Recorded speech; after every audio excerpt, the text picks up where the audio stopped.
Good day, I'm Tamara McHale and this is your JIS news for Thursday, November 5. The Agriculture Ministry is inviting more farmers to get involved in sweet potato production for export and local consumption. Portfolio Minister Derek Kelly says the administration is promoting the Beauregard variety for its potato planting project, which is showing promising results.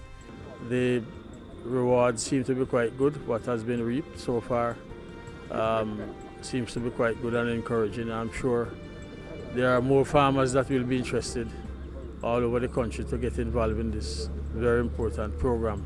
He was speaking during the tour of a plot of Beauregard sweet potato at JP Farms in St. Mary on Tuesday. It's one of the first trial plots established using clean seed plantlets from the Borders Research Station. The project is part of the Agricultural Competitiveness Program. It's supported by the Inter-American Institute for Cooperation on Agriculture, AICA, the Hunger Fund, and private interests such as Newport Ferguson.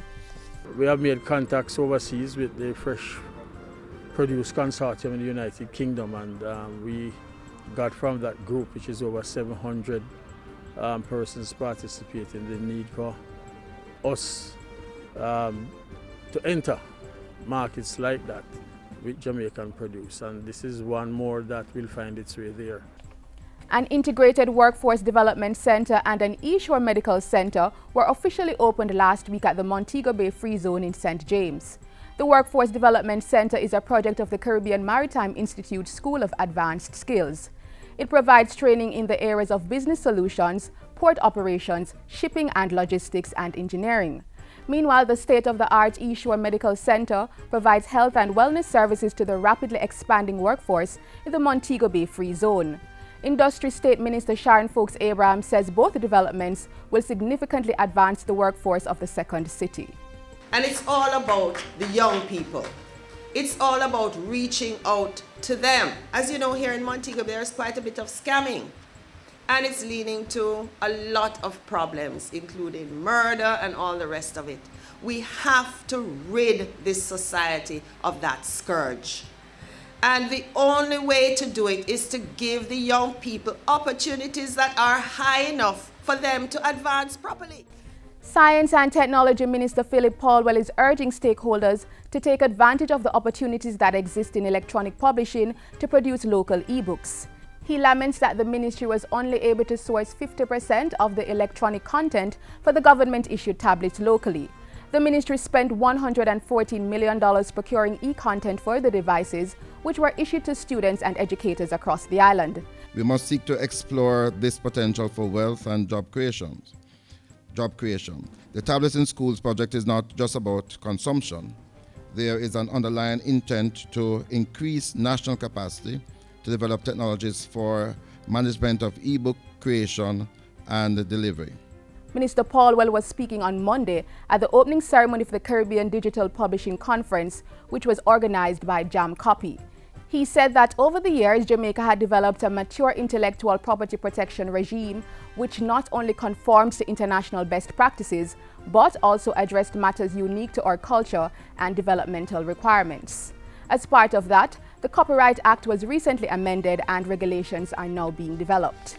Efforts to promulgate policies that will offer adequate intellectual property rights protection, stimulate innovation, encourage investment, and generate demand for digital publishing must continue in earnest. The Youth Ministry is launching an initiative that gives young people access to scholarships to pursue their tertiary education.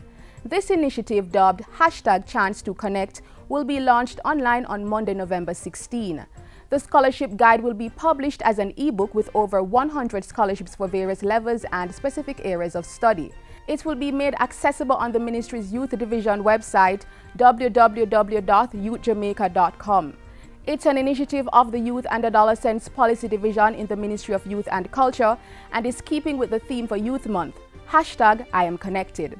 Portfolio Minister Lisa Hanna says the ministry's goal is to connect young people with educational opportunities, allowing them to maximize on their full potential. And finally, the Jamaican High Commission in Pretoria was awarded the most authentic stall at South Africa's annual diplomatic fair, which was held on the Pretoria Union buildings last Saturday. This award is the second highest of those granted by the organizers. The diplomatic fair is one of the key events on South Africa's calendar. It's held every year to allow the embassies, high commissions, and international organizations based in South Africa to showcase their history, culture, and food, and provide information on trade, investment, and other opportunities in their countries. Jamaica's stall featured product samples and wide-ranging information on Jamaican cuisine, economy, and agriculture production. The High Commission also displayed information on marijuana and the amendment to the Dangerous Drugs Act in an attempt to debunk the myths in South Africa surrounding the role of marijuana in Jamaica. According to the Foreign Affairs Ministry, this achieved the desired result.